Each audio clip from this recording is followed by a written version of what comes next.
Hello everyone, कैसे हैं आप लोग। आशा करते हैं आप काफ़ी अच्छे होंगे। अभी आप स्क्रीन के ऊपर देख रहे हैं घटना चक्र समान अध्ययन पूर्वालोकन सामान्य विज्ञान की ये किताब है। और ये किताब जो है बिल्कुल न्यू अपडेट के साथ यानी वर्ष 2022 के लिए ये किताब आई हुई है।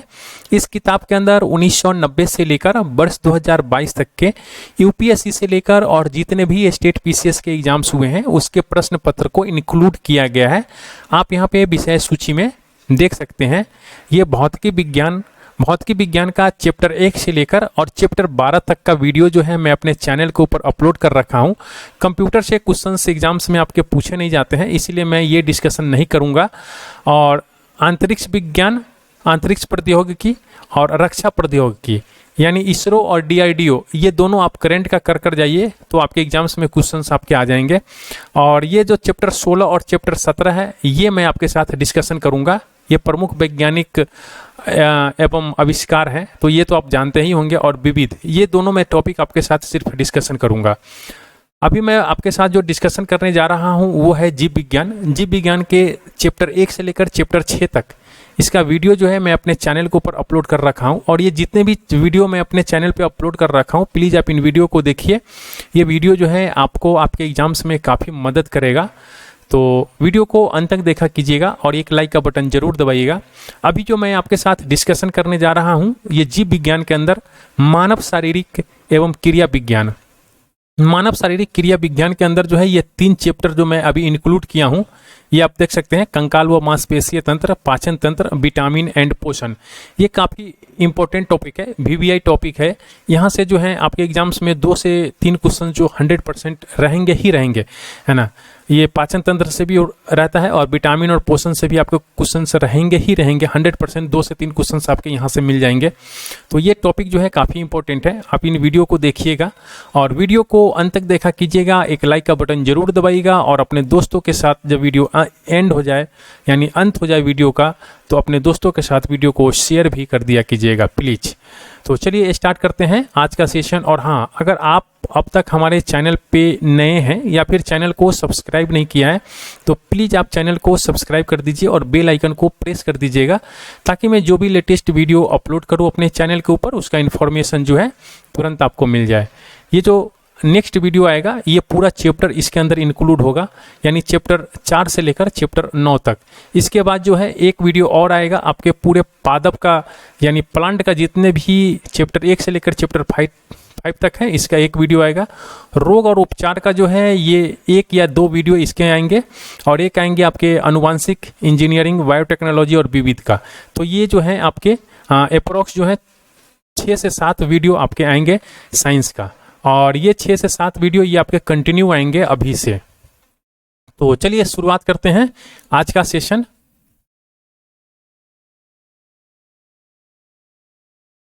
आप यहाँ पे देख रहे हैं मानव शारीरिक एवं क्रिया विज्ञान। तो चलिए स्टार्ट करते हैं। और जब तक हम इस टॉपिक को स्टार्ट करते हैं, यहाँ पे क्वेश्चन आंसर पे चल रहे हैं, जब तक आप चैनल को लाइक जरूर कर दीजिए और सब्सक्राइब भी कर दीजिए।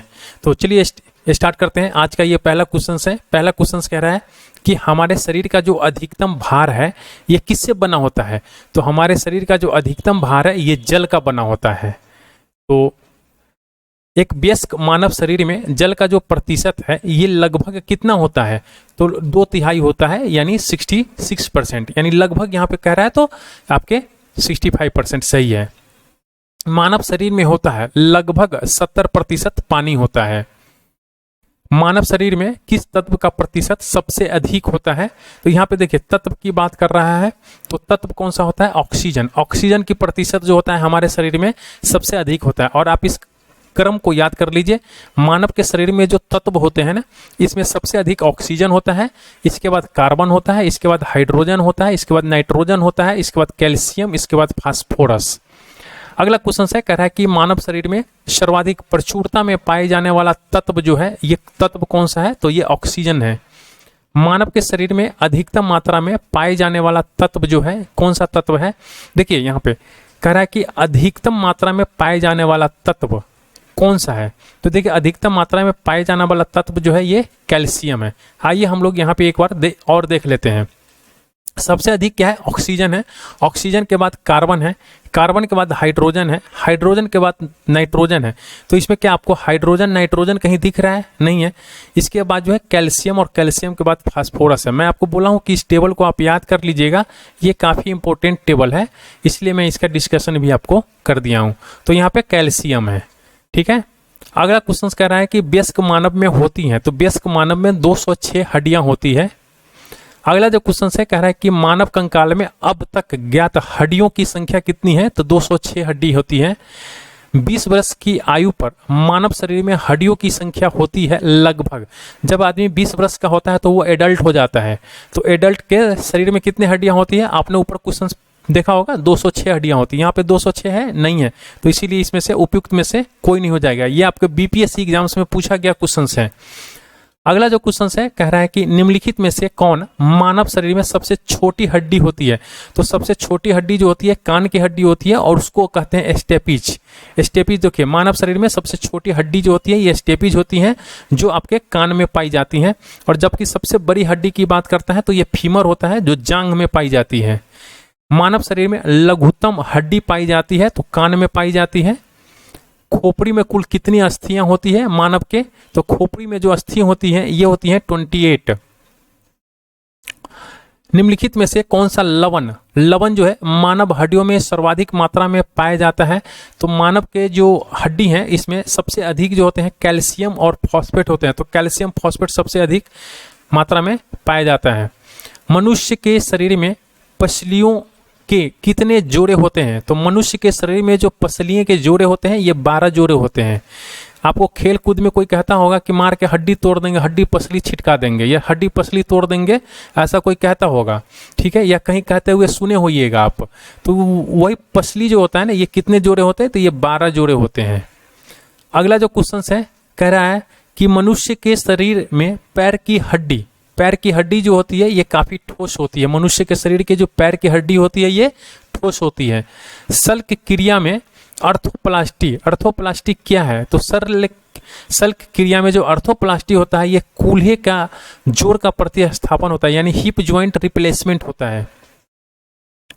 अगला जो क्वेश्चन है कह रहा है कि प्रत्यस्थ इलास्टिक उत्तक यानी टिश्यू जो हड्डियों को एक साथ पकड़े रहते हैं तो उन्हें क्या कहते हैं? देखिए लिगामेंट जो होता है ना, लिगामेंट, ये हड्डी को हड्डी से जोड़ के रखे रहता है, उसको हम लोग क्या बोलते हैं?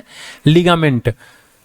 दांतों पर जमी परतें बनी रहती है, तो दांत के ऊपर जो परत बना रहता है, आपके घर में घर वाले डेली सुबह सुबह कहते होंगे यार ब्रश कर लो, बच्चे ब्रश कर लो, तो वही भोजन के कण जमे रहते हैं, थूक जमे रहते हैं, मुख अम्ल जमे रहते हैं, और बैक्टीरिया वगैरह भी जमे रहते हैं आपके दांतों के ऊपर। और पीएच मान जो होता है लार का जो पीएच मान होता है वो कितना होता है? 7, यानी जो थूक का हमारा पीएच मान होता है वो 7 होता है। नाखून काटते समय हमें दर्द नहीं होता है, क्यों? क्योंकि नाखून में ब्लड नहीं होता है, ठीक है। आप इसको एक वर्ड में याद कर लीजिए, नाखून के अंदर ब्लड नहीं होता है जिसके कारण हमें दर्द नहीं होता है। तो यहाँ पे देखिए ब्लड कहाँ नहीं है, देखिए यहाँ पे रक्त संचार नहीं होता है नाखून के अंदर, रक्त का संचार नहीं होता है, इसीलिए नाखून काटते समय हमें दर्द नहीं होता है। तो नाखून मृत कोशिका के द्रव्य के द्वारा बने रहते हैं जिसमें रक्त संचार नहीं होता है। अस्थि एवं दंत निर्माण हेतु निम्नलिखित में से किनकी आवश्यकता होती है? तो अस्थि मतलब हड्डी और दंत मतलब दांत, तो हड्डी और दांत के निर्माण हेतु जो होते हैं आपके कैल्शियम और फास्फोरस की आवश्यकता होती है। अगला जो क्वेश्चन है कह रहा है कि निम्नलिखित में से कौन सा पौष्टिक तत्व अस्थियों एवं दांतों के निर्माण एवं मजबूती के लिए आवश्यक नहीं है? तो देखिए यहाँ पे नहीं की बात कर रहा था। आयोडीन जो है इसकी जरूरत हमें नहीं होती है हड्डी और दांत को मजबूत करने के लिए। हड्डी और दांत को मजबूत करने के लिए कैल्शियम, फास्फोरस यानी फॉस्फेट और फ्लोरीन की जरूरत होती है।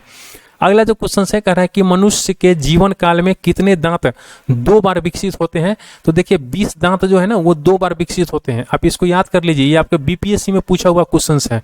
तो 20 दांत जो होते हैं ये 2 बार विकसित होते हैं, और 12 दांत जो होते हैं 12 दांत है ना वो आपके 1 बार विकसित होते हैं। अगला जो क्वेश्चन है 16 दांत जो होते हैं वो 1 बार विकसित होते हैं। निम्नलिखित में से कौन हमारे शरीर का सबसे दृढ़ भाग है? तो ये दृढ़ भाग जो होता है ये आपको दंत बल्क होता है। दंत बल्क जो होते हैं ये हमारे शरीर का सबसे अधिक मजबूत भाग है। मनुष्य शरीर में सबसे मजबूत पेशियां कहाँ की होती है? तो ये जबड़े की हड्डी, जबड़े की पेशियां जो होती हैं, जबड़े की पेशियां ये सबसे मजबूत होती हैं। यहाँ पे कह रहा है सूची 1 सूची 2 का हमें मिलाप करना है। देखिए यहाँ पे कह रहा है कि ब्रेस्ट बोन जो होते हैं ये आपके होते हैं एस्टर्नम। ब्रेस्ट बोन जो होते हैं ये आपके एस्टर्नम होते हैं। और कॉलर बोन जो होते हैं ये यहाँ पे कॉलर बोन जो होते हैं ये कैल्विकल होते हैं। तो ये होते हैं क्लेविकल होते हैं कॉलर बोन। नी कैप की अगर हम लोग बात कर लेते हैं तो नी कैप होते हैं पैटेला। नी कैप को हम लोग क्या बोलते हैं? पैटेला। और शोल्जर ब्लेड जो होते हैं शोल्जर ब्लेड होते हैं ये होते हैं स्कैपुला। तो इस तरह से आप इसको याद कीजिएगा। तो ये आपके हो जाएंगे डी, इसके ऑप्शन हो जाएंगे। यहाँ पे भी दिया हुआ है ब्रेस्ट बोन, एस्टर्नम जो होते हैं ब्रेस्ट बोन होते हैं। कॉलर बोन की बात कर लेते हैं तो ये होते हैं कैल्विकल। और नी कैप की बात कर लेते हैं तो पैटेला। शोल्जर ब्लेड की बात कर लेते हैं तो स्कैपुला। अगला क्वेश्चन कह रहा है यहाँ पे सूची 1 सूची 2 का हमें मिलाप करना है। फिर यहाँ से हमें दे रहा है ब्रेस्ट बोन। तो ब्रेस्ट बोन होते हैं एस्टर्नम। ये सेम क्वेश्चन है, ऊपर का क्वेश्चन जो है उठा के रख दिया है। कॉलर बोन की बात कर लेते हैं तो देखिए यहाँ पे कॉलर बोन की बात कर लेते हैं तो कॉलर बोन क्या होता है? क्लेविकल होते हैं कॉलर बोन। नी कैप की बात कर लेते हैं तो नी कैप हमारा पैटेला होता है, पैटेला। और शोल्जर ब्लेड की बात कर लेते हैं तो ये हो जाता है हमारा स्कैपुला। तो इस तरह से आपके ऑप्शन जो हो जाएंगे ये यहाँ पे सी हो जाएंगे। देखिए अब यहाँ से पाचन तंत्र का जो क्वेश्चन है वो आपके स्टार्ट हो रहे हैं टॉपिक शू।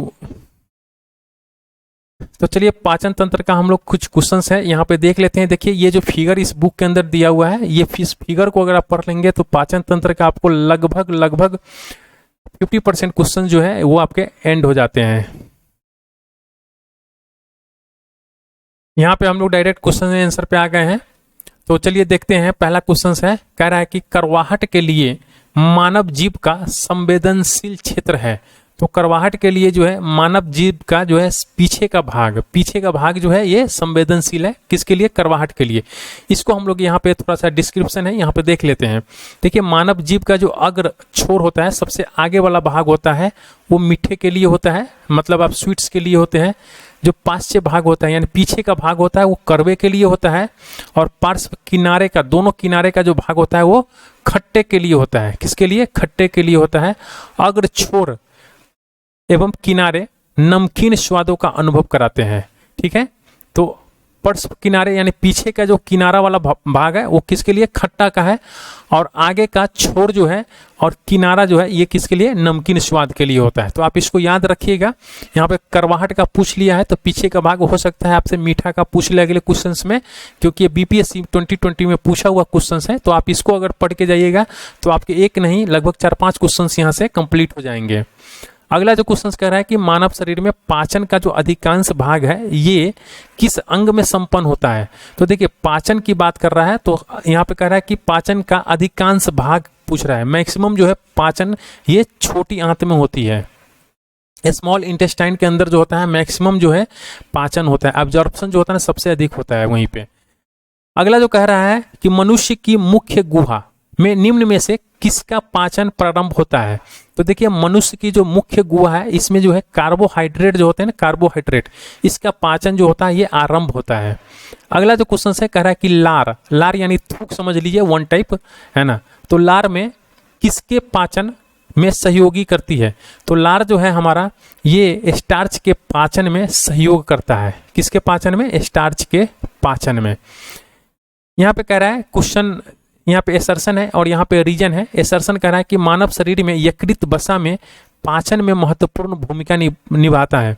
तो ये जो है ये बिल्कुल सही है। कह रहा है कि यकृत 2 महत्वपूर्ण वसा पाचक एंजाइम उत्पन्न करता है। तो ये जो है ये बिल्कुल गलत है। अगला जो क्वेश्चन है इस तरह से इसके ऑप्शन हो जाएंगे सी। अगला जो क्वेश्चन है कह रहा है कि एंजाइम एक है। तो एंजाइम क्या है? ये बायो उत्प्रेरक है। एंजाइम क्या है? ये बायो उत्प्रेरक है। एंजाइम मूलतः क्या है? तो एंजाइम जो है ये आपके प्रोटीन है। ये देखिए ये कितनी बार ये क्वेश्चन पूछा गया है, 96 से लेकर 2013 तक काफी बार पूछा गया है। तो आप इसको याद रखिएगा, एंजाइम प्रोटीन है।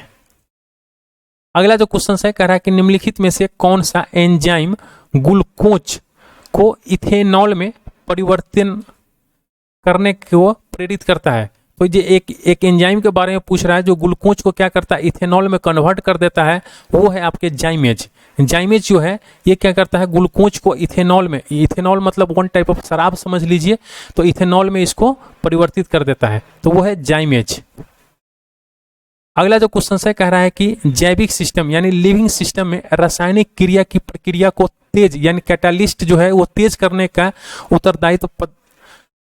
में उत्तरदायित्व पदार्थ है, तो ये है आपको एंजाइम।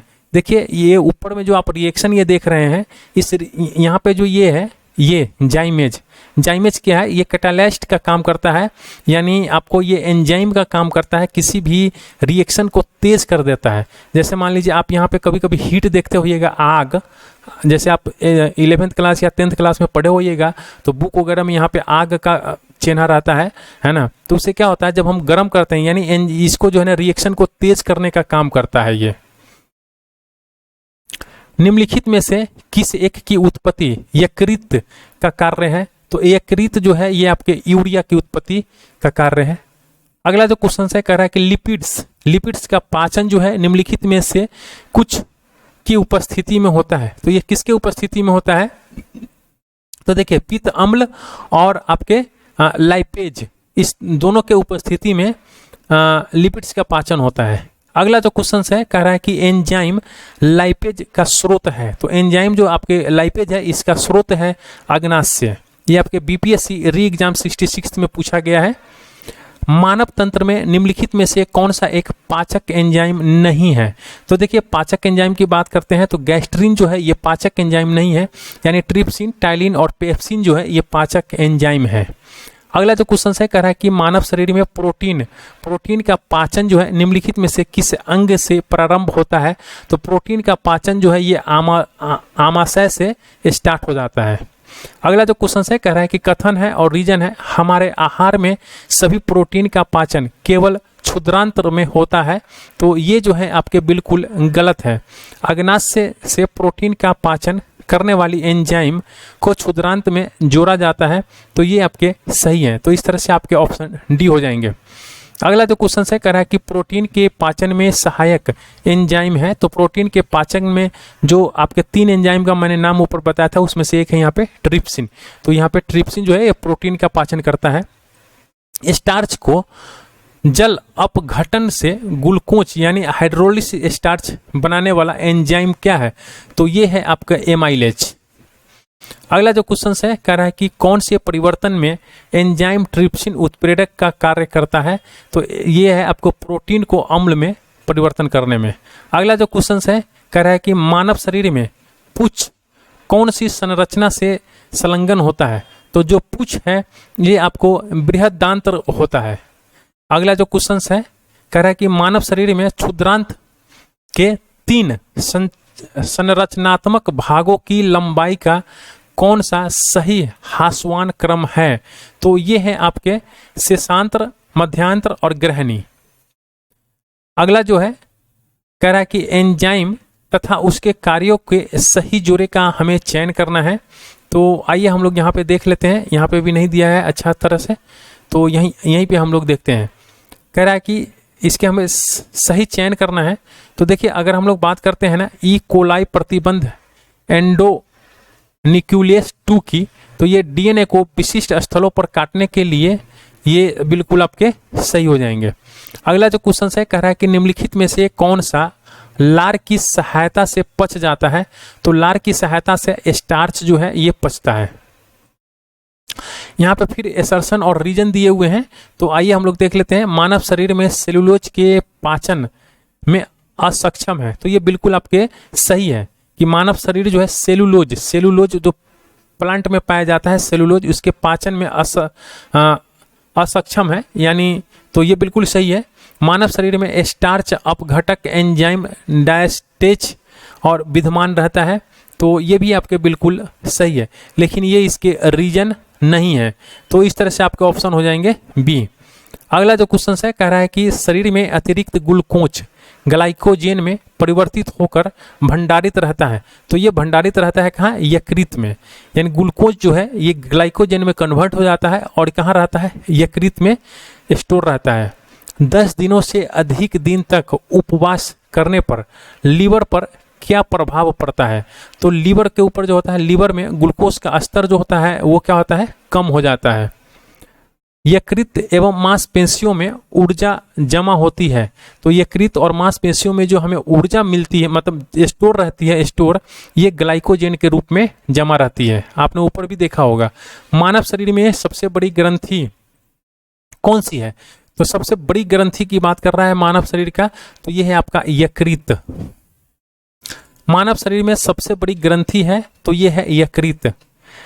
निम्न अंगों में से पित्त का संचय किस में होता है? तो पित्त का संचय जो है ये पित्ताशय में होता है। देखिए बाइल जूस जो होता है ना, बाइल जूस आपके यकृत के द्वारा होता है और ये जो होता है गॉल ब्लैडर का काम है। शरीर के किस भाग में पित्त का निर्माण होता है? तो पित्त का निर्माण जो होता है ये एक यकृत में होता है। ये एक लाइन में मैंने आपको ऊपर बताया था, जो बाइल जूस होते हैं ये आपके यकृत के द्वारा होता है और ये स्टोर होता है कहाँ पे? मतलब इसका कार्य क्या है? पित्ताशय का कार्य है इसका संचय करना। पित्ताशय में उपस्थित पत्थर निम्नलिखित में से किसका पाचन प्रभावित करता है? तो ये आपको वसा यानी फैट के पाचन को प्रभावित करता है। यहाँ पे सामान्य मानव के संदर्भ में निम्न कथनों पर विचार करना है हमें। कथन 1 है और कथन 2 है। कह रहा है कि इसमें से कौन सा सही है? HCl में मौजूदगी की अनुक्रिया के रूप में ग्रहणी से सेक्रेटिन उत्पन्न होती है। तो ये आपका बिल्कुल सही है। कह रहा है कि वसीय अम्लों की मौजूदगी की अनुक्रिया के रूप में क्षुद्रांत से एंटेरोगेस्ट्रॉन उत्पन्न होता है। तो ये बिल्कुल सही है। तो ये भी दोनों हो जाएंगे आपके सही है। अगला जो क्वेश्चन है कह रहा है कि निम्नलिखित में से कौन सा एंजाइम प्रोटीन को एमिनो अम्लों में विघटित करता है? तो प्रोटीन को जो है एमिनो अम्ल में विघटित करता है वो है आपको पेप्सिन। अगला जो क्वेश्चन है यहाँ पे कह रहा है कि सूची 1 और सूची 2 का हमें मिलाप करना है। टाइलिन की बात करते हैं तो टाइलिन जो है ये आपके स्टार्च को पचाता है। पेप्सिन की बात करते हैं तो पेप्सिन जो है ये आपको प्रोटीन को पचाता है। देखिए प से पेप्सिन, प से प्रोटीन। जिन बच्चों को नहीं याद हो रहा है मैं उनके बारे में बता रहा हूँ। रेनिन जो है, रेनिन की अगर हम लोग बात करते हैं तो ये क्या करता है? ये रक्त में एंजियोटेसिनोजेन को एंजियोटेसिन में बदलता है। ये रेनिन का काम है ये बदलना। और ऑक्सीटोसिन की बात अगर हम लोग कर लेते हैं तो ऑक्सीटोसिन का काम क्या है? ये मसृण पेशियां यानी स्मूथ मसल में सिकुड़न प्रेरित करना, ये ऑक्सीटोसिन का काम है। तो इस तरह से आपके ऑप्शन हो जाएंगे ए। अगला जो क्वेश्चन है आप यहाँ पे देख सकते हैं, टाइलिन जो होता है ये स्टार्च के पाचन के लिए सहायक है। पेप्सिन जो होता है प्रोटीन के। रेनिन का काम है ये रक्त के अंदर जो होता है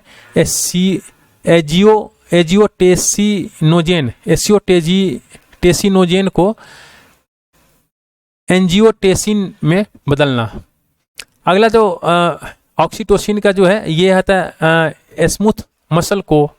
स्मूथ मसल में सिकुड़न प्रेरित करना। अगला जो क्वेश्चन है यहाँ पे कह रहा है कि सूची 1 और सूची 2 का हमें मिलाप करना है।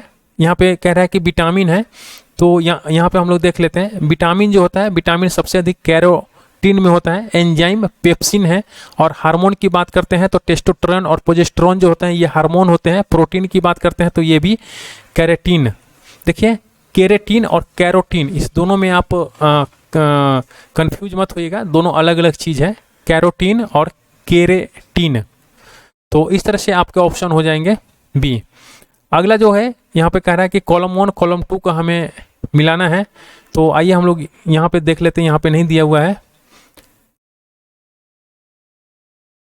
यहाँ पे हम लोग देखेंगे द्रक्षा शर्करा की बात कर रहा है। तो द्रक्षा शर्करा जो होता है ये ग्लूकोज, फल शर्करा जो होता है ये फ्रक्टोज, दूध शर्करा जो होता है ये लैक्टोज, चीनी की बात करते हैं तो चीनी जो होता है ये सुक्रोज हो जाता है, और स्वीटिया की बात करते हैं तो ये प्राकृतिक स्वीटनर की काम काम करता है। तो इस तरह से आपका ऑप्शन जो हो जाएगा सी हो जाएगा। आप यहाँ पे भी देख सकते हैं, कह रहा है कि द्रक्षा शर्करा जो होता है ये ग्लूकोज होता है, फल शर्करा जो होता है फ्रक्टोज हो जाता है, दूध शर्करा जो होता है लैक्टोज हो जाता है, और चीनी जो होता है सुक्रोज हो जाता है, स्टीविया जो होता है प्राकृतिक स्वीटनर की काम करता है। ग्लूकोज का जो सूत्र है ये तो आप बचपन से जान रहे हैं, C6H12O6, तो ये हो जाएंगे आपके सी। अगला जो क्वेश्चन है आप यहाँ पे देख सकते हैं, यहाँ से विटामिन एवं पोषण के क्वेश्चन जो हैं आपके स्टार्ट हो रहे हैं, और इसमें जो है लगभग 180 के आसपास में क्वेश्चन है विटामिन और पोषण का। अगर मैं बात करूँ इस टेबल का, तो ये टेबल जो है आपके एग्जाम के व्यू से काफ़ी इंपॉर्टेंट है। तो अगर हम लोग टेबल 2 मिनट में देख लें तो कोई हमारा ये नहीं हो जाएगा। चलिए देख लेते हैं टेबल को। विटामिन ए को हम लोग रेटिनॉल कहते हैं, ठीक है, विटामिन ए को रेटिनॉल है ना। इसकी कमी से हमें विटामिन ए की कमी से रतौंधी, जीरोप्लैथीमिया या फिर संक्रमण, त्वचा की कोशिका में परिवर्तन, ये सब हमें देखने को मिलता है।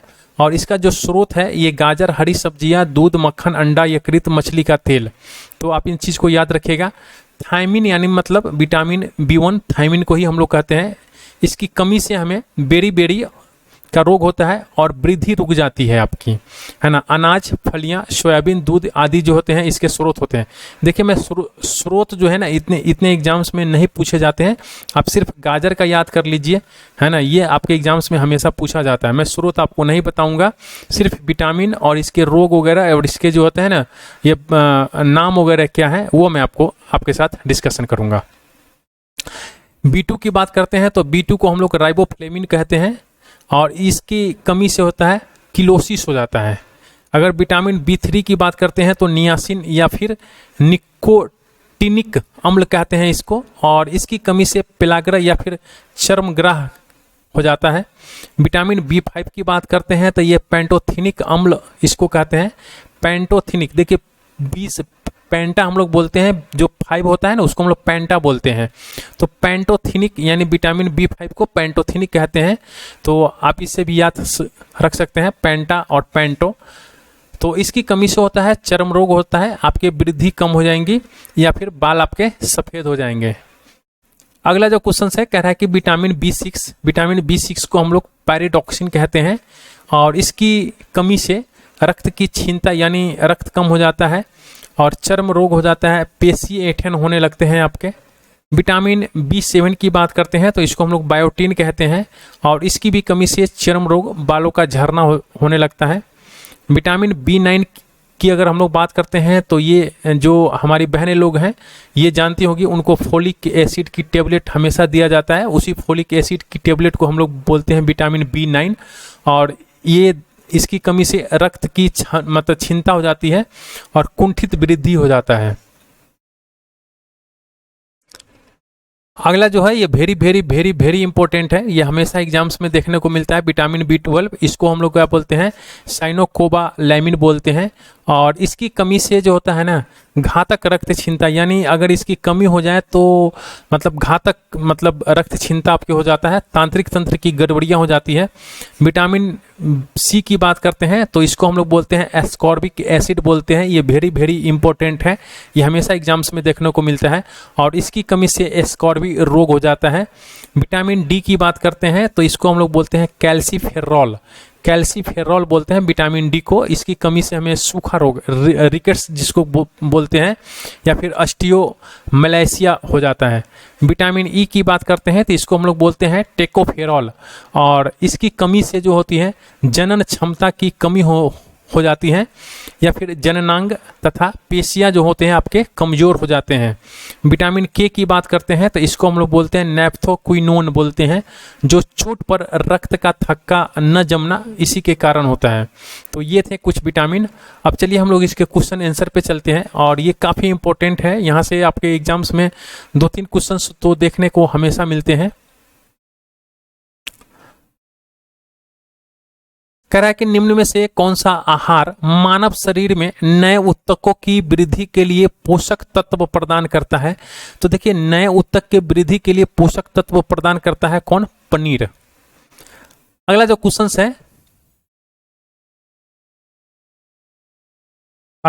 है कह रहा है कि प्रोबायोटिक खाद्य से संबंध निम्नलिखित कथनों पर विचार कीजिए।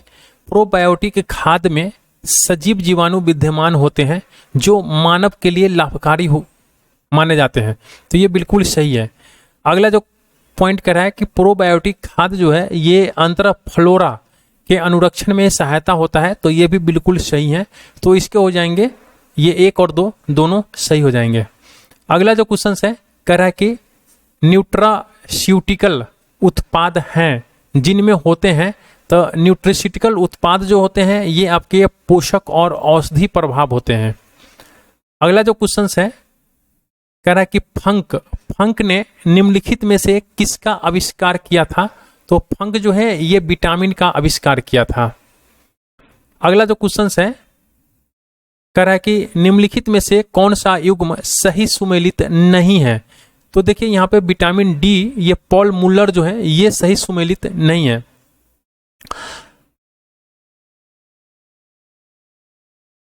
तो यहाँ पे हम लोग देखेंगे विटामिन ए की बात करते हैं तो मैकुलन ये बिल्कुल सही है। विटामिन बी की बात करते हैं तो ये भी मैकुलन ये भी बिल्कुल सही है। और विटामिन सी की बात करते हैं तो जेम्स लिंड है ये भी बिल्कुल सही है। लेकिन विटामिन डी जो है ये पॉल्स मुलर का नहीं है।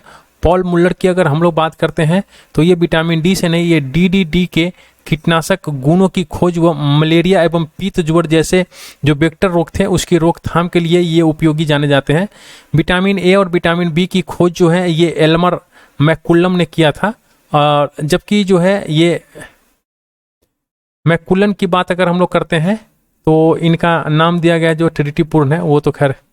विटामिन क्या होते हैं, तो विटामिन जो होते हैं ये कार्बनिक यौगिक होते हैं। अगला जो क्वेश्चन है कह रहा है कि निम्नलिखित में से यौगिक के किस समूह को सहायक आहार कारक माना जाता है,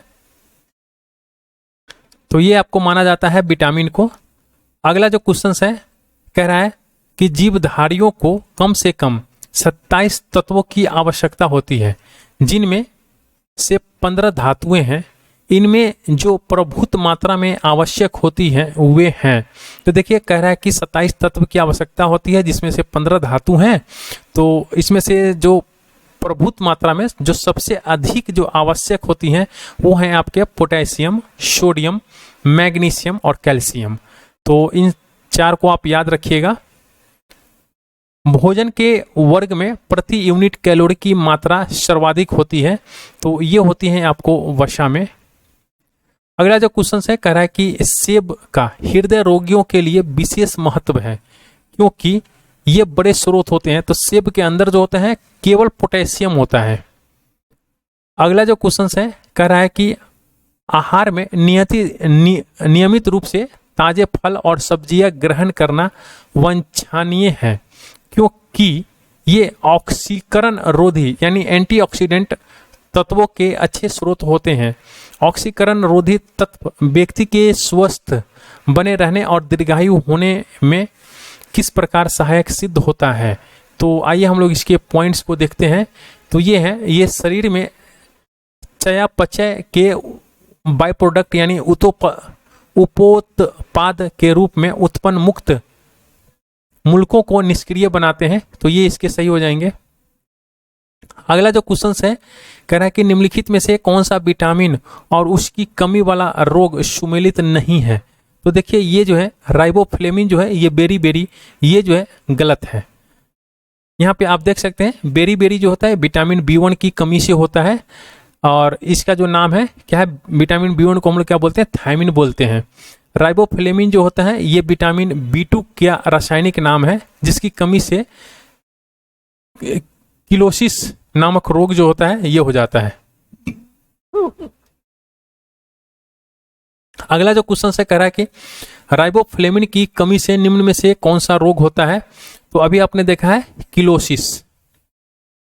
मानव आहार में पॉलिश किए हुए चावल के उपयोग से निम्नांकित रोग हो जाता है, तो ये हो जाता है बेरी रोग हो जाता है। यहाँ पे देखिए कह रहा है कि विटामिन 1 है और उसके प्रचुरतर स्रोत हैं, तो कह रहा है कि निम्न में से कौन सुमेलित नहीं है, तो यहाँ पे हम लोग देख लेते हैं विटामिन B2 जो है ये कर्ड और यकृत तेल से मिलता है, तो ये जो है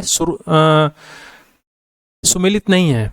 अगर हम लोग विटामिन B6 की बात करते हैं तो ये धान के चोकर से यानी राइस ब्रांस में सबसे अधिक विटामिन B6 पाया जाता है। विटामिन E की बात करते हैं तो गेहूं अंकुर तेल में विटामिन B पाया जाता है। और विटामिन K जो होता है ये अल्फा अल्फा एक पौधा होता है जहां से विटामिन K अधिक मात्रा में पाया जाता है। अगला जो क्वेश्चन है कह रहा है कि निम्नलिखित सब्जियों में सर्वाधिक विटामिन C पाया जाता है। तो विटामिन C जो है ये सबसे अधिक किस में पाया जाता है, तो मिर्च में जो है विटामिन C पाया जाता है। अगला जो क्वेश्चन है कह रहा है कि विटामिन जो खट्टे फलों यानी साइट्रस में पाया जाता है तथा चर्म को स्वस्थ रखने में जरूरत होता है वो है विटामिन C। अगला जो क्वेश्चन है कह रहा है कि विटामिन C का मुख्य स्रोत है। तो विटामिन C का जो मुख्य स्रोत है ये आपको कच्चे एवं ताजे फल, ये है विटामिन C का मुख्य स्रोत। अगला जो क्वेश्चन है कह रहा है कि विटामिन C का सबसे उत्तम स्रोत है, तो ये है आपका आंवला। घाव भरने के लिए निम्नलिखित विटामिनों में से कौन सहायक है, तो घाव भरने के लिए आपको विटामिन C की जरूरत होता है। निम्नलिखित में से कौन विटामिन C का सबसे अच्छा स्रोत है, तो आपको आंवला जो है ये विटामिन C का सबसे अच्छा स्रोत है। निम्न में से किसमें विटामिन C की मात्रा सर्वाधिक होती है, तो ये होता है आपके संतरा में। देखिए ऊपर के क्वेश्चंस में जो है यहाँ पे संतरा भी दिया हुआ है और आंवला भी दिया हुआ है, लेकिन यहाँ पे कह रहा है क्या सबसे अच्छा स्रोत की बात कर रहा है। तो विटामिन C जो है संतरा में भी पाया जाता है, आंवला में भी पाया जाता है, लेकिन सबसे अच्छा स्रोत जो है वो आंवला में है। अगला जो क्वेश्चन है कह रहा है कि विटामिन C का रासायनिक नाम क्या है, तो विटामिन C का जो रासायनिक नाम है ये एस्कॉर्बिक एसिड हो जाता है, यानी एस्कॉर्बिक अम्ल कहते हैं इसको। विटामिन C का सर्वाधिक प्रचुर स्रोत है, तो ये हो जाता है आपको संतरा। किसके अवशोषण से विटामिन C मदद करता है, किसके अवशोषण में विटामिन C जो है ये मदद करता है, तो ये आपको लौह के अवशोषण में विटामिन C मदद करता है। निम्नलिखित विटामिनों में से कौन सा शरीर में भंडारित नहीं होता है, तो विटामिन C जो है ये शरीर में भंडारित नहीं होता है और आपके जो है जल में विलय होकर ये मूत्र के साथ जो है ये बाहर निकल जाता है। निम्नलिखित में से किस विटामिन की कमी से खून का थक्का धीरे धीरे बनने की बीमारी होती है, तो विटामिन K की कमी से। अगला जो क्वेश्चन है कह रहा है कि विटामिन जो रक्त के थक्का बनने में प्रभावी होते हैं, तो ये है विटामिन K। रक्त का थक्का बनने में किस विटामिन की आवश्यक होती है, तो विटामिन K। रुधिर स्कंदन में कौन सा विटामिन प्रभावी होता है, तो ये होता है हमारा विटामिन K। निम्नलिखित में से कौन सा विटामिन प्रतिस्कंदन विषों के प्रति विष कारक के रूप में प्रयोग किया जाता है, तो ये हो जाता है विटामिन K। निम्नलिखित में से क्या आंत के जीवाणुओं द्वारा संश्लेषित होता है, तो आंत के अंदर जो जीवाणु होता है यानी बैक्टीरिया होता है उसके द्वारा संश्लेषित किया जाता है, ये हो जाता है आपको विटामिन B12 और विटामिन K। तो इस तरह से आपके A और C दोनों ऑप्शन हो जाएंगे। यहाँ पे कह रहा है कथन ए, यहाँ पे देखिए एसर्शन और रीजन है। एसर्शन कह रहा है कि विटामिन B12 जो होता है ना यकृत में लगभग 3 से 5 वर्षों तक संग्रहित रहता है, तो ये आपके जो है ये बिल्कुल सही है। और विटामिन B12 जल में विलय है, तो ये भी आपके सही है, लेकिन ये जो है ये रीजन नहीं है, तो इसलिए आपके ऑप्शन हो जाएंगे B। अगला जो क्वेश्चन है कह रहा है कि यहाँ पे अभी कथन एसर्शन दिया है, यहाँ पे रीजन दिया हुआ है मानव शरीर अपने लिए आवश्यक सभी विटामिनों का संश्लेषण कर लेता है।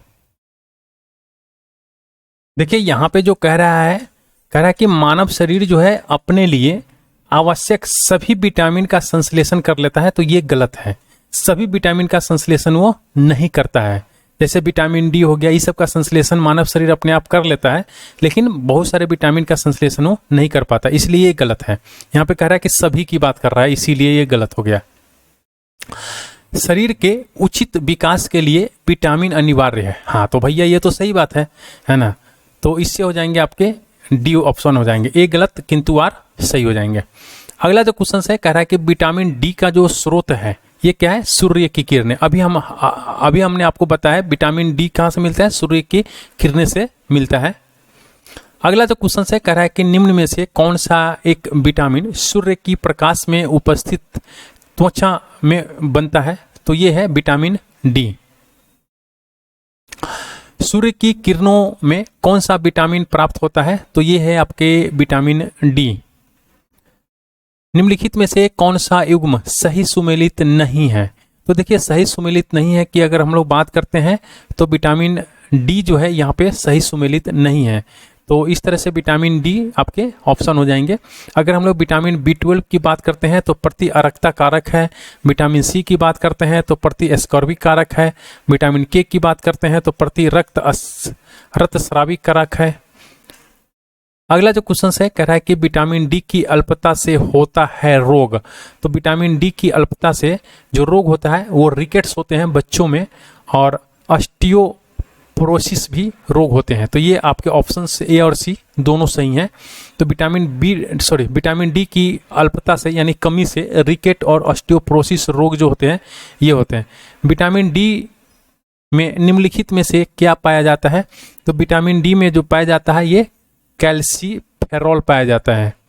अगला जो क्वेश्चन है कह रहा है कि कैल्सीफेरॉल रासायनिक यौगिक का सामान्य नाम है। तो ये विटामिन डी का नाम है। अगला जो क्वेश्चन है कह रहा है कि निम्नलिखित में से किस विटामिन को आर्गो कैल्सीफेरॉल कहते हैं? तो देखिए आर्गो कैल्सीफेरॉल होता है विटामिन D2 को कहते हैं। विटामिन D2 को आर्गो कैल्सीफेरॉल कहते हैं, विटामिन D2 को, और विटामिन D3 को हम लोग कहते हैं कोलो कैल्सीफेरॉल। अगला जो क्वेश्चन है कह रहा है कि निम्नलिखित में से कौन सा युग्म सही सुमेलित नहीं है? तो ये है आपके विटामिन के। विटामिन के जो होता है ना ये बांधियापन, ये सही सुमेलित नहीं है। नियासिन जो होता है ये इसकी कमी से पेलैग्रा होता है। थायमिन ये बेरी इसकी कमी से बेरी हो जाता है, और विटामिन डी की कमी से सूखा रोग हो जाता है।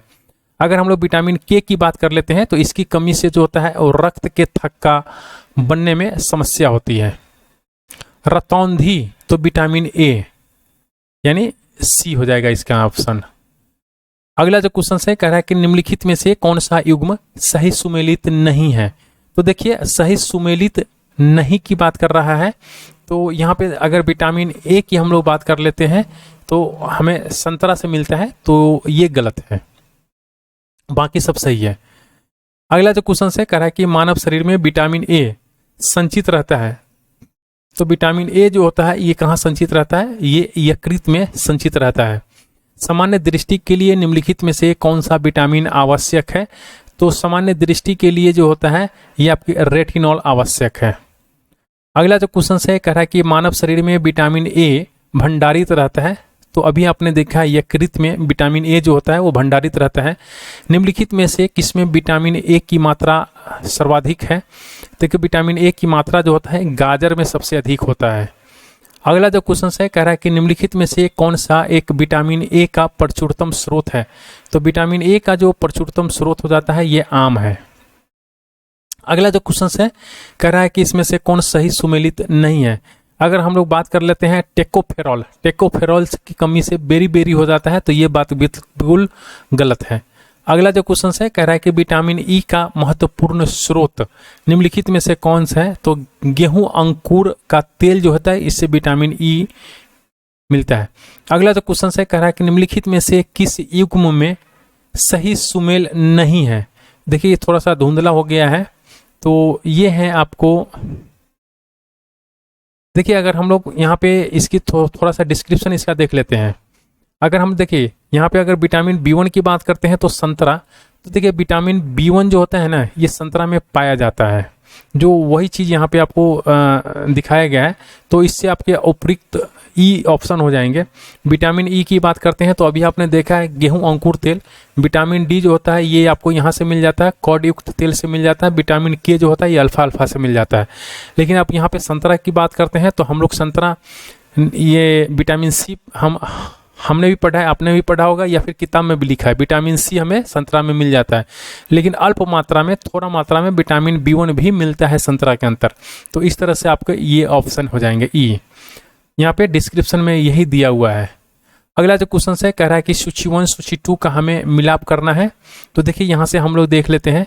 विटामिन के की बात करते हैं तो ये अल्फा अल्फा से हमें मिलता है। विटामिन डी की बात करते हैं तो कॉड युक्त तेल से मिलता है। विटामिन ई की बात करते हैं तो गेहूं भ्रूण तेल से मिलता है। और विटामिन सी की बात करते हैं तो ये हमें नींबू से मिलता है। निम्नलिखित में से किसका निर्माण हमारे शरीर में नहीं होता है? हमारे शरीर में विटामिन का निर्माण नहीं होता है, विटामिन ए का निर्माण नहीं होता है। यानी एंजाइम प्रोटीन हार्मोन का निर्माण जो है हमारे शरीर में होता है। देखिए यहाँ पे कह रहा है कि विटामिन मानव शरीर द्वारा संश्लेषित नहीं किए जाते हैं, जबकि विटामिन के, विटामिन B12 और विटामिन डी इसके अपवाद हैं। ठीक है, ये तीन जो होते हैं ना विटामिन, ये मानव शरीर के द्वारा है ना किए जाते हैं, संश्लेषित किए जाते हैं। तो इसको आप याद रखिएगा, विटामिन के, विटामिन B12, विटामिन डी। यहाँ पे एसर्शन है, यहाँ पे रीजन है। कह रहा है कि यदि कोई व्यक्ति हरी सब्जियां खाना बंद कर दे तो उसे रतौंधी हो जाएगी। तो ये बात जो है ये बिल्कुल गलत है। उसमें विटामिन ए की कमी हो जाएगी। तो ये बात जो है ये बिल्कुल सही है। तो इस तरह से आपके ऑप्शन डी हो जाएंगे। अगला जो क्वेश्चन है कह रहा है कि जिस विटामिन में कोबाल्ट होता है वो है विटामिन B12। देखिए विटामिन B12 में कोबाल्ट पाया जाता है और इसका पूरा नाम होता है साइनोकोबालामिन। अगला जो क्वेश्चन है कह रहा है कि विटामिन B12 निम्नलिखित में से कौन सी धातु पाई जाती है? तो अभी अपना कोबाल्ट पाया जाता है। निम्नलिखित विटामिनों में से किसमें कोबाल्ट होता है? तो विटामिन B12 में कोबाल्ट होता है। साइनोकोबालमिन जो होता है ये विटामिन B12 में पाया जाता है। थाइमिन की बात कर रहा है। थाइमिन जो होता है ये B1 को हम लोग कहते हैं। विटामिन B1 को हम लोग क्या बोलते हैं? थाइमिन कहते हैं। जल में घुलनशील विटामिन। तो देखिए यहाँ पे जो है विटामिन बी और विटामिन सी ये जल विलय होते हैं। तो BC जो होते हैं ना ये जल विलय होते हैं। देखिए कितने विटामिन है? A, B, C, D, E और K। तो ये BC जो होते हैं ना BC ये जल में घुलनशील होते हैं। बाकी सब जो है ये जल में घुलनशील नहीं होते हैं। तो A, D, E, K जो होते हैं ये वसा में विलय होते हैं। किस में ये घुलते हैं? ये फैट में ये सब घुल जाते हैं। B और C जो होते हैं ये जल में घुलनशील होते हैं। तो यहाँ पर क्वेश्चन आपसे पूछ रहा है जल में घुलनशील, तो BC है। तो B तो नहीं दिया है, यहाँ पे C दिया है। तो यहाँ पे ऑप्शन B हो जाएगा। निम्न में से कौन विटामिन वसा में घुलनशील होते हैं? तो वसा में घुलनशील हमने आपको बताया है B और C जो होते हैं जल में घुलनशील होते हैं। तो C तो यहाँ पे देख रहे हैं तो ये भी नहीं होगा, ये भी नहीं होगा। अब यहाँ पे देखिए A और D की बात कर रहे हैं और B2 और D की बात कर रहे हैं। तो A, D, E, K जो होते हैं, देखिए यहाँ पे B जो होता है वो जल में घुलनशील होता है, अभी हमने पढ़ा, तो ये भी नहीं होगा। और A, D की बात कर रहे हैं तो यही हो जाएगा। तो इस तरह से आप देख सकते हैं। निम्नलिखित में से कौन सा विटामिन जो होता है पानी में घुलनशील है? तो देखिए यहाँ पे पानी में घुलनशील जो होता है विटामिन B और विटामिन C होता है। तो विटामिन B। अगला जो क्वेश्चन है कह रहा है कि कुछ विटामिन वसा में घुलनशील है जबकि अन्य जल में घुलनशील है। निम्न में से कौन जल में घुलनशील है? तो BC जो होता है वो जल में घुलनशील है, विटामिन BC। अगला जो क्वेश्चन है कह रहा है कि विटामिनों के बारे में निम्नलिखित में से कौन सा कथन सही नहीं है? कुछ विटामिन अंतरायी सूक्ष्मजीवों द्वारा संश्लेषित किए जाते हैं। तो हाँ बिल्कुल सही है भैया। कुछ विटामिन हार्मोन की तरह काम करते हैं। हाँ बिल्कुल सही है। कुछ विटामिन शरीर में जमा होते हैं। तो हाँ बिल्कुल सही है। विटामिन के जल में घुलनशील विटामिन है। तो ये तो गलत है ना। विटामिन के जो है कहाँ घुलनशील है? फैट में। निम्नलिखित विटामिनों में से कौन सा किसी स्वप्न को पर्याप्त अवधि तक याद रखने में सहायक होता है? तो जब आप रात को सपना देखते हैं उस सपना को याद रखने में सहायक होता है वो है आपके विटामिन B6। Vitamin B6।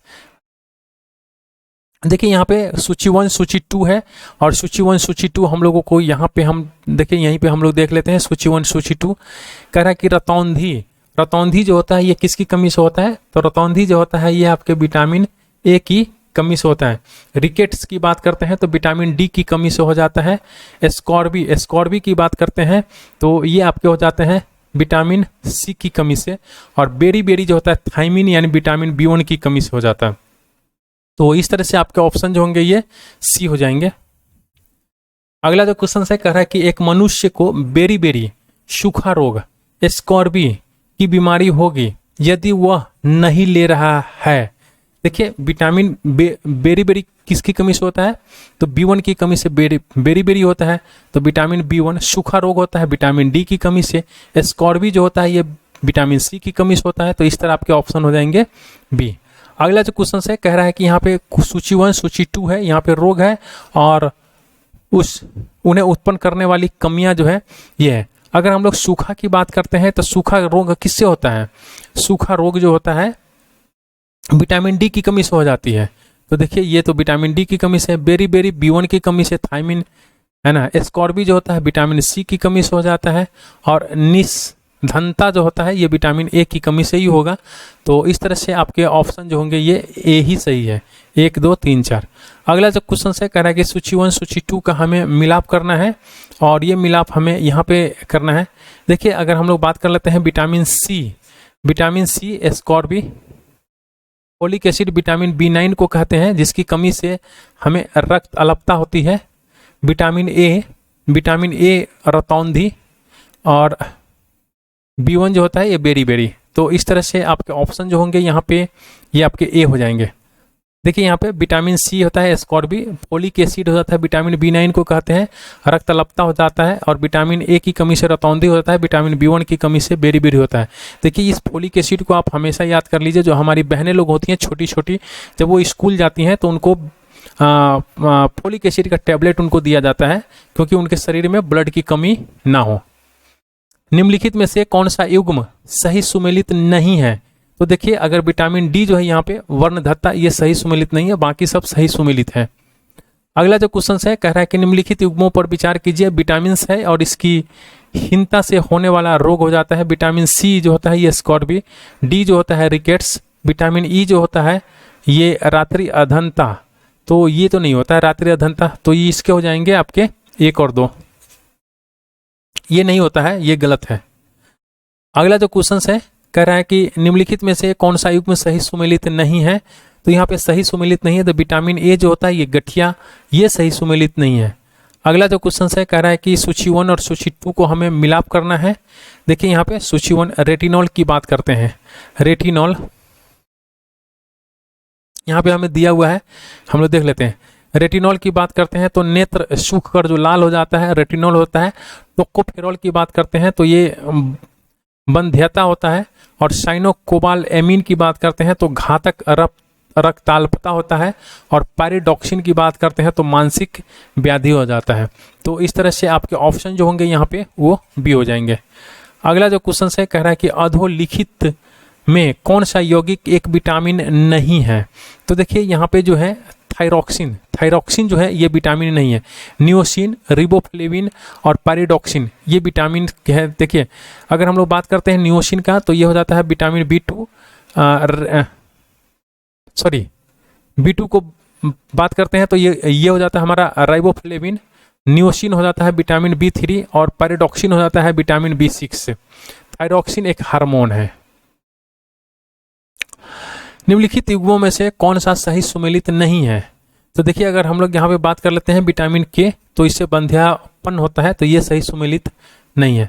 अगला जो क्वेश्चन है कह रहा है कि केला जो एक फल के रूप में अत्यधिक मूल्यवान भोज्य पदार्थ माना जाता है प्रति 100 ग्राम में होता है। तो प्रति 100 ग्राम में क्या होता है ना, ऊर्जा की 116 किलो कैलोरी होती है। फलियां अत्यधिक पौष्टिक होती हैं क्योंकि उनमें प्रचुर मात्रा में होता है। तो फलियां में से होती है प्रचुर मात्रा में क्या होता है, प्रोटीन होता है। प्रोटीन की अधिकतम मात्रा पाई जाती है। तो प्रोटीन की अधिकतम मात्रा जो होता है सोयाबीन में पाई जाती है।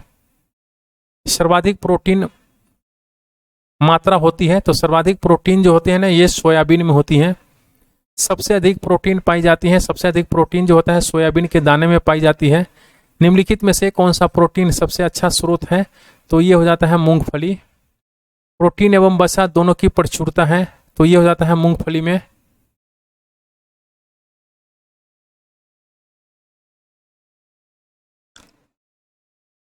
प्रोटीन की प्रचुरता वाले खाद्य पदार्थों में उपस्थित एमिनो अम्ल टायरोसिन के बारे में निम्नलिखित कथनों में से कौन सा एक सही नहीं है?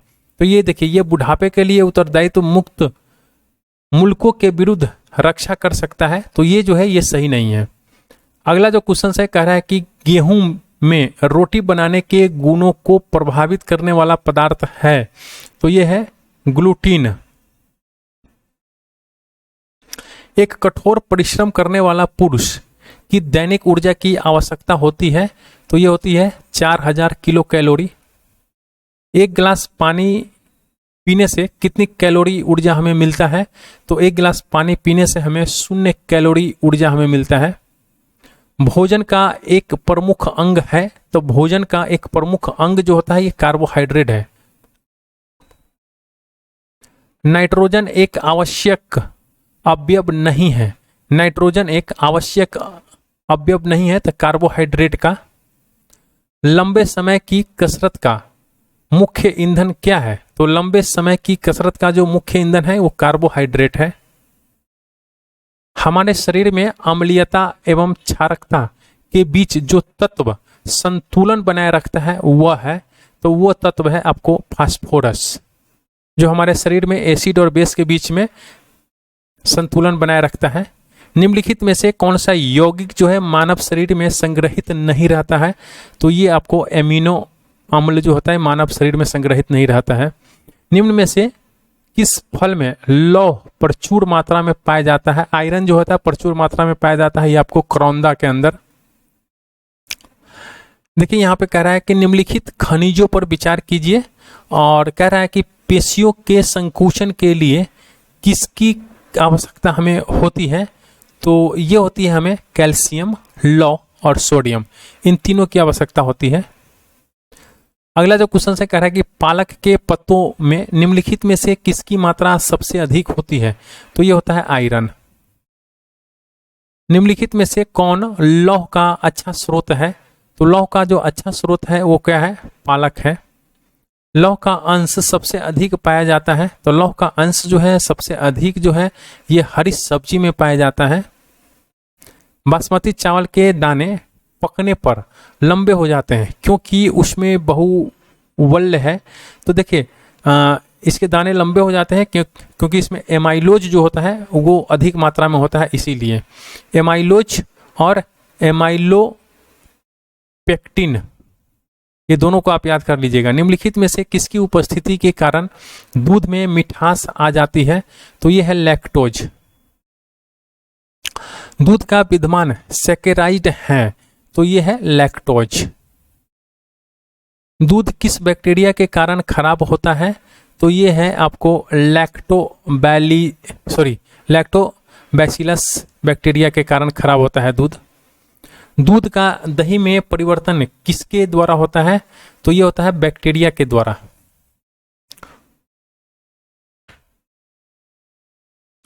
यहां पे थोड़ा हम लोग दूध के बारे में देख लेते हैं। देखिए दूध में कैसीन नामक एक प्रोटीन उपस्थित होता है। कौन सा? कैसीन। कैसीन जो होता है ये दूध में एक प्रोटीन है जो उपस्थित होता है, और इसी प्रोटीन के कारण जो होता है दूध का रंग जो होता है ना वो सफेद होता है। दही का निर्माण जो होता है ये लैक्टिक अम्ल के बैक्टीरिया तथा कैसीन के बीच रासायनिक अभिक्रिया के फलस्वरूप होता है। गाय का दूध पीले सफेद रंग का होता है, जिसका कारण उसमें निम्नलिखित में से किसकी उपस्थिति है? तो देखिए अभी हमने आपको बताया है कैसीन, कैसीन के साथ कैरोटीन मिला होता है। अगला जो क्वेश्चन है कह रहा है कि गाय के दूध में हल्के पीले रंग का कारण निम्न में से किसकी उपस्थिति में है? तो ये हो जाता है आपको कैरोटीन। दूध का सफेद रंग होता है, तो दूध का रंग जो होता है सफेद होता है कैसीन, और गाय के दूध कैसीन और कैरोटीन दोनों। भैंस के दूध में औसत वसा की मात्रा कितनी होती है? तो भैंस के दूध में जो औसत वसा होती है ये 7.2% होती है। दूध को पचाने के लिए आवश्यक एंजाइम रेनिन और लैक्टेस मानव शरीर में कितने वर्ष की आयु में लुप्त हो जाती है? देखिए अगर हम बात करें तो ये 6 वर्ष की आयु में ही लुप्त हो जाता है। आप यहाँ पे देख सकते हैं यहाँ पे लिखा हुआ भी है कि 2 से 3 वर्ष की आयु में छीन होना शुरू हो जाता है और 6 से 15 वर्ष की आयु में ये मध्य पूर्व में लुप्त हो जाता है। तो आपके ऑप्शन में यहाँ ऐसा कोई कुछ नहीं दिया हुआ है, तो आप यहाँ पे 3 वर्ष दिया हुआ है, तो आप 3 वर्ष के साथ भी जा सकते हैं या फिर 5 वर्ष के साथ भी जा सकते हैं। अगला जो क्वेश्चन है कह रहा है कि दूध प्रोटीन को पचाने वाला एंजाइम है।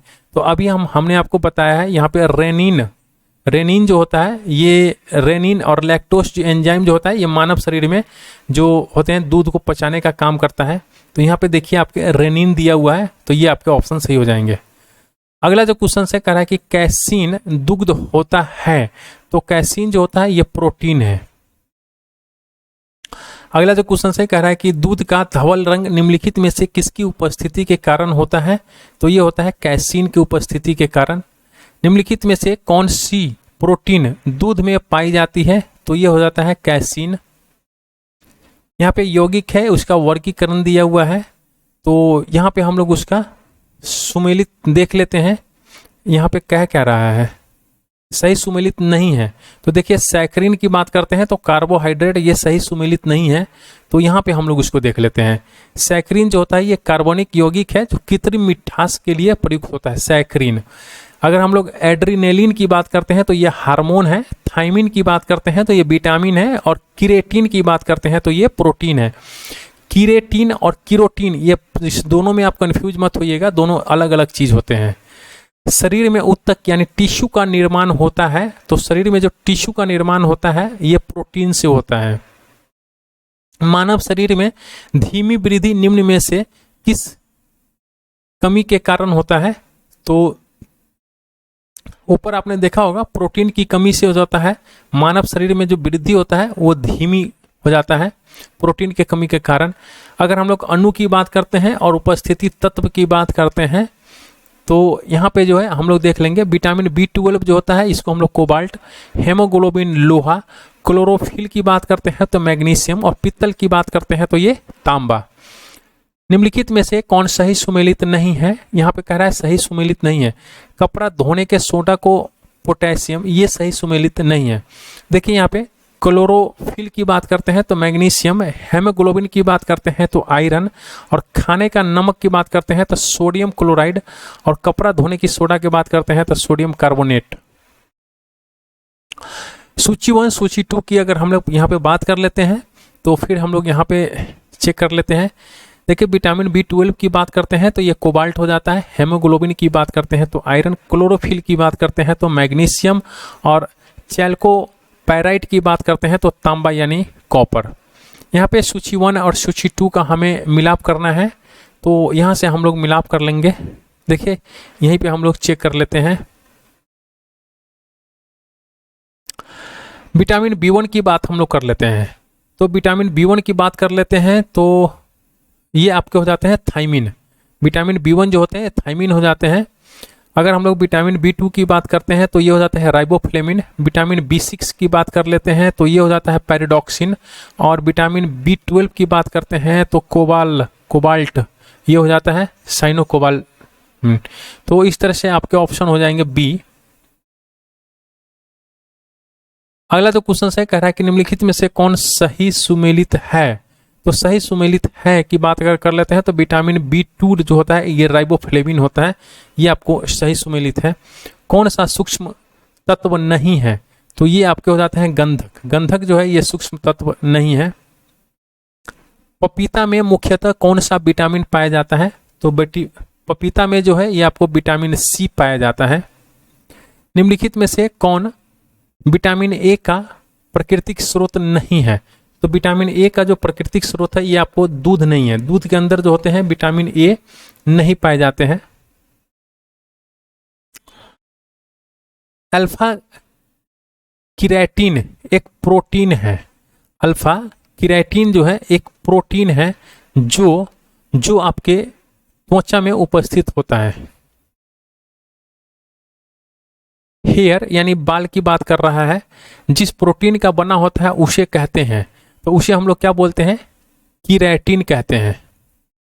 मानव के बाल एवं नख में निम्नलिखित में से कौन सा प्रोटीन विद्यमान है, तो देखिए ये है किरेटिन। निम्नलिखित में से कौन सा पदार्थ प्रोटीन नहीं है? तो देखिए, अगर हम लोग बात कर लेते हैं कपास का, तो कपास प्रोटीन नहीं है। यदि कि केस और बाल जो है प्रोटीन है।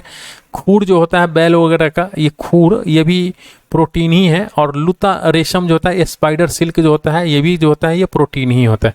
कपास हमारा प्रोटीन नहीं होता है। निम्नलिखित में से कौन सा तत्व सभी प्रोटीनों में विद्यमान होते हैं? तो कौन सा तत्व जो होता है ये सभी प्रोटीन में विद्यमान होता है? तो ये आपके हो जाते हैं कार्बन, ऑक्सीजन, हाइड्रोजन और नाइट्रोजन। ये सभी तत्व जो है प्रोटीन में क्या होते हैं? विद्यमान होते हैं। तो इस तरह से आपके ऑप्शन हो जाएंगे डी। अगला जो क्वेश्चन है कह रहा है कि निम्नलिखित में से कौन प्रोटीन को विकृत नहीं करता है? तो प्रोटीन को विकृत नहीं करता है ये आपको अवरक्त किरणें।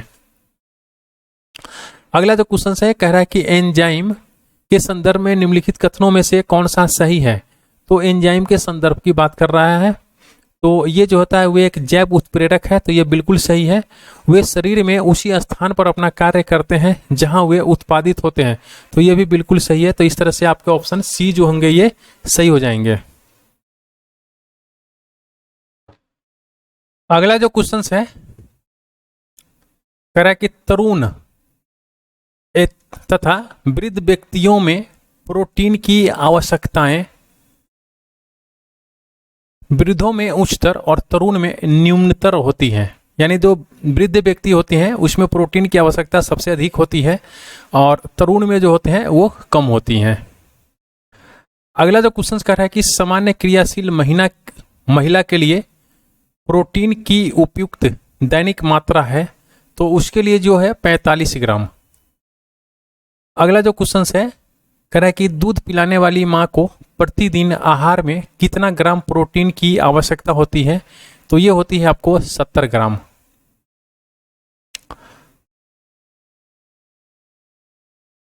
यहां पे कह रहा है कि बोतल का दूध पीने वाले बच्चों की तुलना में मां का दूध पीने वाले बच्चों में निम्नलिखित में से कौन सी विशिष्ट लक्षण होते हैं?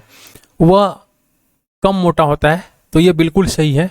उसमें रोगों का प्रतिरोध करने की क्षमता जो होता है वो अधिक होता है, तो ये भी बिल्कुल सही है। और उसे विटामिन और प्रोटीन अधिक मिलते हैं, तो ये भी बिल्कुल सही है। अगला क्वेश्चन, हाँ, उसकी लंबाई में असामान्य वृद्धि होती है, तो ये गलत चीज है। तो ये आपके 1, 2, 3 जो होंगे ये सही होंगे। यानी मदर्स मिल्क जो होते हैं वो काफ़ी हेल्पफुल होता है बच्चों के लिए in comparison of bottle milk. माँ का दुग्ध नवजात को लगभग संपूर्ण आहार प्रदान करता है, किंतु इसमें निम्नलिखित का अभाव होता है। तो इसमें जो अभाव होता है वो आयरन का अभाव होता है, लोहे का अभाव होता है। इसलिए माँ को लोहे वाली चीज़ खानी चाहिए, जैसे आपको पालक हो गए, गाजर हो गए, इस सब में जो होते हैं आयरन मिलता है। दूध पीना चाहिए। दूध किसका घटिया स्रोत है? तो दूध जो है ये विटामिन सी का घटिया स्रोत है। स्टार्च है, स्टार्च एक पोलोसेकेराइड है। स्टार्च और सेलुलोज के बारे में निम्नलिखित कथनों में से कौन सा सही नहीं है? अगर हम लोग स्टार्च और सेलुलोज की बात करते हैं तो ये दोनों का वनस्पतिक उद्भव है, स्टार्च का भी और सेलुलोज का भी। दोनों बहुलक हैं, तो ये भी बिल्कुल सही है। दोनों ग्लूकोज अणु से निर्मित होते हैं, तो ये भी सही है।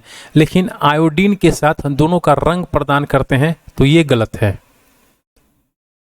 अगला जो क्वेश्चन है कह रहा है कि निम्नलिखित में से किस विटामिन को हार्मोन माना जाता है? तो देखिए, विटामिन डी जो है, विटामिन डी को हार्मोन माना जाता है। विटामिन डी के सर्जन में निम्न में से कौन पाया जाता है? विटामिन डी के सर्जन में निम्न में से कौन पाया जाता है? तो ये है आपके कैल्सीफेरॉल। निम्न में से कौन सा एक कथन सही नहीं है? तो देखिए, ये जो है दूध में कोई भी विटामिन नहीं होता है, ये कथन जो है बिल्कुल गलत है। निम्नलिखित में से किससे कुपोषण होता है? तो कुपोषण जो होता है ये आपको अति पोषण, अल्प पोषण या फिर असंतुलित पोषण, ये तीनों से होता है। अब किसी बच्चे को ज़्यादा खाना खिलाइए, उससे भी पोषण होता है, कुपोषण होता है।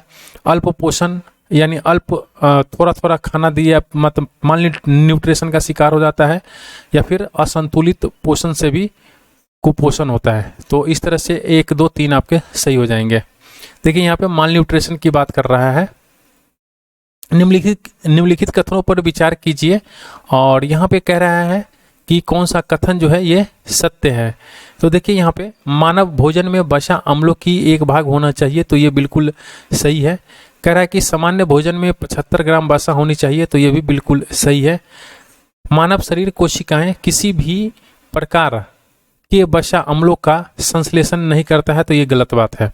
आवश्यक अम्लों की अनुपस्थिति से न्यूनतर रोग उत्पन्न होते हैं, तो ये बिल्कुल सही है। तो इस तरह से हो जाएंगे आपके 1, 2, 4। अलसी किसका प्रचुर स्रोत है? तो अलसी जो है आपको ओमेगा 3 वसीय अम्ल का प्रचुर स्रोत है। निम्नलिखित में से कौन सा अल्फा लिनोलेनिक अम्ल यानी 18 कार्बन युक्त ओमेगा 3 फैटी एसिड का सर्वोत्तम स्रोत है? तो ये है आपके अलसी।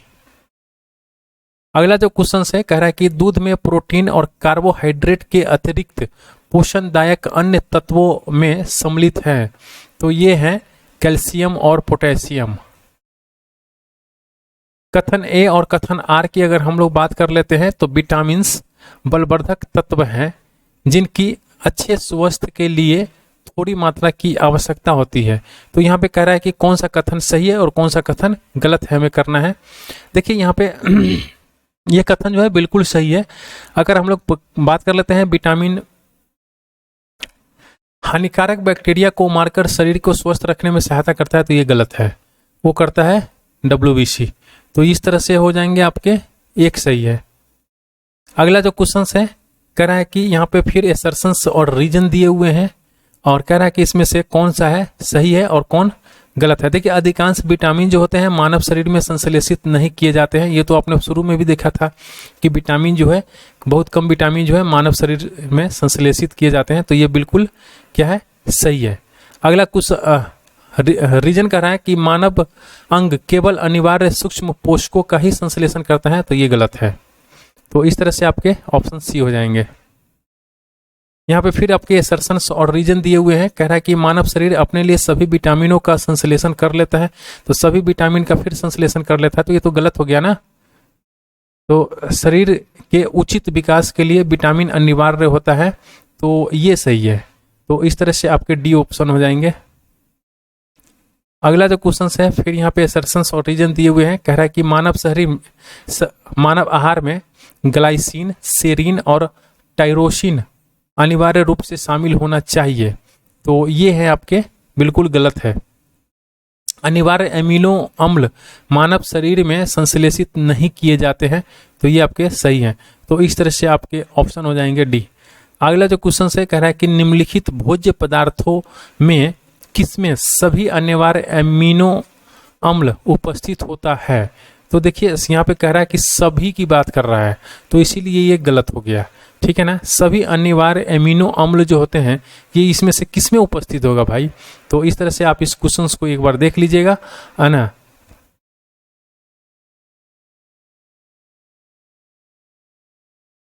तो इस तरह से जो होंगे ये आपके ये छोड़कर चावल को छोड़ दीजिए, तो ये आपके दूध हो जाते हैं, अंडा हो जाते हैं, सोयाबीन हो जाते हैं।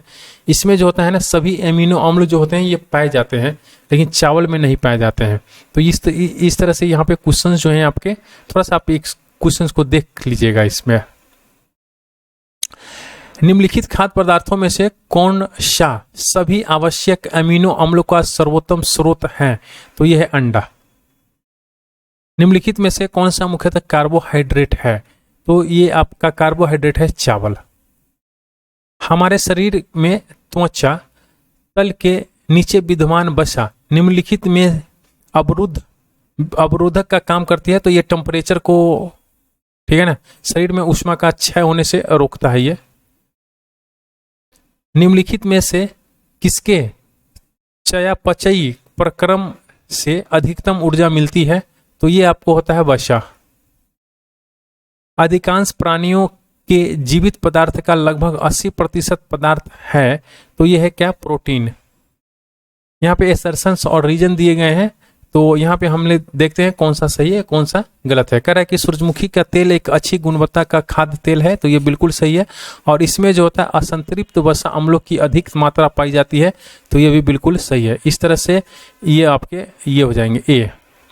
अगला जो क्वेश्चन है कह रहा है यहाँ पे फिर से संतृप्त वसाओं की तुलना में अधिक अभिक्रियाशील होता है, तो ये आपके बिल्कुल सही है। असंतृप्त वसाओं की संरचना में केवल एक आबंध होता है, तो ये आपके गलत है। तो इस तरह से आपके ऑप्शन हो जाएंगे सी। अगला जो क्वेश्चन कह रहा है कि अन्य पशुओं के मांस की तुलना में मछली का उपभोग स्वस्थकर माना जाता है, क्योंकि मछली में होता है, तो मछली में आपको क्या होता है, ये वसा अम्ल होता है, बहु असंतृप्त वसा अम्ल होता है। अगला जो क्वेश्चन है कह रहा है कि आहार उत्पादों के विक्रय में जुटी एक कंपनी यह विज्ञापित करती है कि उसके उत्पादों में ट्रांस वसा यानी ट्रांस फैट्स नहीं होती। उसके इस अभियान का उपभोक्ताओं के लिए क्या अभिप्राय है? और यहाँ कह रहा है कि निम्न में से कौन सा कथन जो है ये सही है। तो देखिए, अगर हम लोग बात कर लेते हैं, कंपनी की आहार उत्पाद हाइड्रोजनीकृत तेलों से नहीं निर्मित किए जाते हैं, तो ये बिल्कुल सही है। कंपनी के आहार उत्पाद जो होते हैं पशु उत्पन्न वसा तेलों से निर्मित नहीं किए जाते हैं, तो ये भी सही है। और कंपनी के द्वारा प्रयुक्त तेल संभाव्यतः उपभोक्ताओं के हृदय वाहिका स्वास्थ्य को क्षति नहीं पहुंचाएगा, तो यह भी बिल्कुल सही है।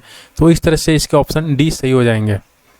अगला जो क्वेश्चन है कह रहा है कि ट्रांसग्लिसराइड क्या है? तो ट्रांसग्लिसराइड क्या है? ये वसा है। तो इस तरह से आज का सेशन जो है यहीं पे एंड होता है। अगला जो हम टॉपिक लेकर आ रहे हैं आपके लिए श्वसन, और श्वसन से लेकर ये पूरे एंड तक हो जाएगा, चैप्टर 7 पूरा एंड हो जाएगा ये अगले सेशन में। तो अगर अब तक आपने हमारे चैनल को सब्सक्राइब नहीं किया है तो प्लीज़ आप चैनल को सब्सक्राइब कर लीजिए और बेल आइकन को प्रेस कर दीजिएगा, ताकि मैं जो भी लेटेस्ट वीडियो अपलोड करूँ अपने चैनल के ऊपर उसका इन्फॉर्मेशन जो है तुरंत आपको मिल जाए। और सेशन को थोड़ा सा लाइक भी कर दिया कीजिए, क्योंकि आपके एक लाइक से हमें मोटिवेशन मिलता है, और अपने दोस्तों के साथ शेयर भी कर दिया कीजिए। Thank you for watching.